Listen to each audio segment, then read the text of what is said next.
Mais nous sommes prêts, on attend les... On rêve de venir dans les cuisines.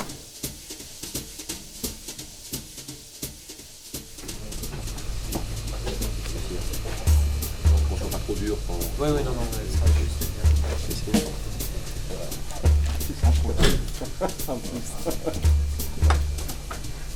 Bon, bah génial, il n'y a plus qu'à. Allez.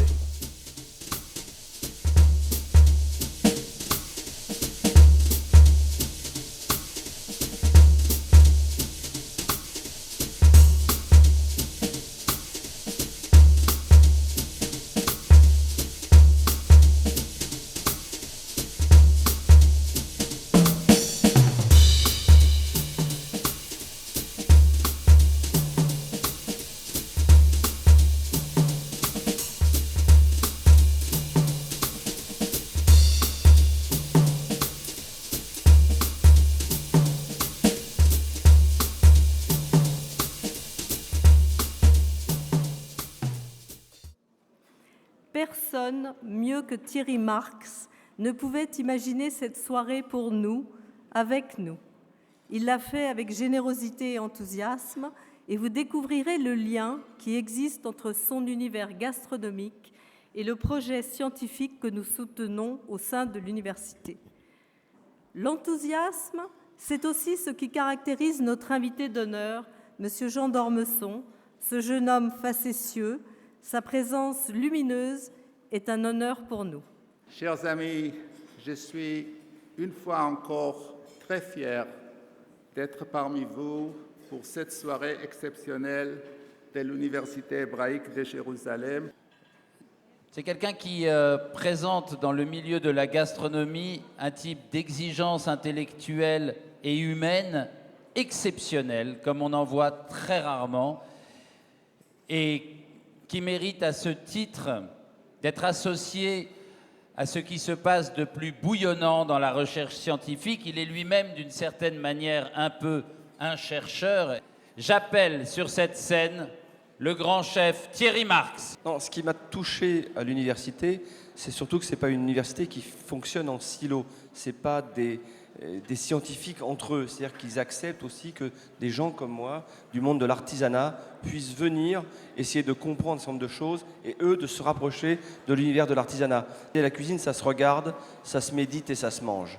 Et vous avez relevé un défi incroyable. Vous nous faites l'honneur ce soir de faire un dîner dans les règles les plus strictes de la cacheroute.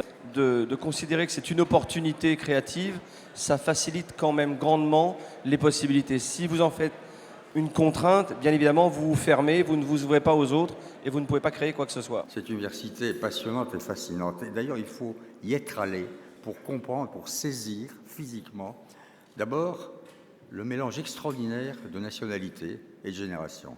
C'est évidemment un endroit de recherche inouïe, et c'est sans doute grâce à votre présence ce soir que vous pourrez les aider à chercher plus loin. Et bien entendu, je suis très heureux et très fier de pouvoir passer le relais et le flambeau à mon grand maître, mon ami, le remarquable, le talentueux, le brillantissime Jean d'Ormesson. Cher Jean, je suis désolée, je ne peux pas être avec vous ce soir. Je suis dans ma loge au Théâtre de l'Atelier. On m'attend sur scène. Et j'aurais vraiment aimé vous voir décerner ce prix Scopus qui vous sera remis par les amis de l'Université hébraïque de Jérusalem.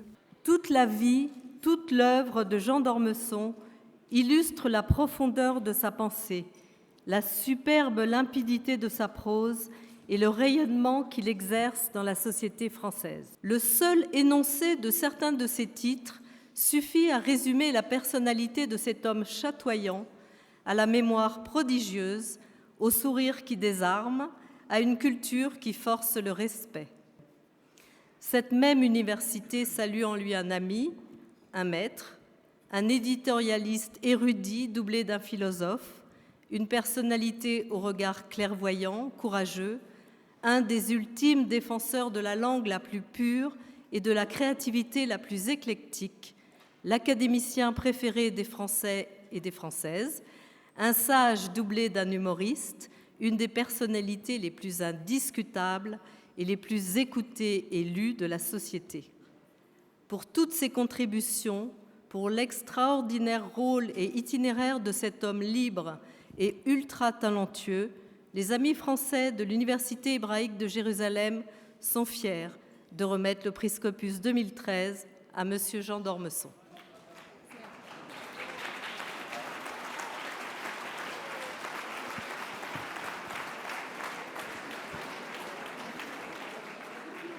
Toute ma vie, j'ai rêvé d'être non pas une hôtesse de l'air, comme dans la chanson de Dutronc, mais un de ces intellectuels juifs si sages et si courageux qui vont, malgré les provocations, malgré les drames, malgré les abominations, jusqu'à tendre la main aux Palestiniens. J'avais pourtant eu des liens, vous les avez rappelés, ma chère Martine, avec l'Université hébraïque de Jérusalem. À la mort de Jeff Kessel, il avait laissé son épée à l'Université de Jérusalem. On s'est tourné vers moi et j'ai été, c'était au début des années 70, j'ai été à la tête d'une petite délégation. J'avais fait un petit discours où j'avais dit « Tout le monde ne peut pas être un juif allemand. Je me présente à vous comme un juif amateur. » Et le lendemain, le Jerusalem Post avait titré sur 6 colonnes à la une « Un juif amateur remet l'épée de Kessel à l'université ». Eh bien, ma chère Martine, cette fois-ci, vous m'avez fait atteindre au sein des saints. Je voudrais vous remercier de tout cœur. Je dois vous dire que je suis très ému et très impressionné. Non seulement les pères fondateurs sont Einstein, Martin Buber, Freud, Weizmann, des noms immortels, mais quand je considère la liste des lauréats, dont quelques-uns sont ici ce soir, et je les remercie de leur présence qui me fait grand honneur, je sens que je suis tout à fait indigne de cet honneur et je voudrais que vous soyez mon interprète auprès de tous ceux trop nombreux que je voudrais remercier ce soir. Je suis vraiment très content d'être ici ce soir et très content de rendre hommage à Jean. D'abord, j'aime beaucoup quand les grandes institutions juives rendent hommage à des non-juifs. Et j'aime encore mieux lorsque les non-juifs en question, ensemble et en sont, comme tu l'étais tout à l'heure, honorés.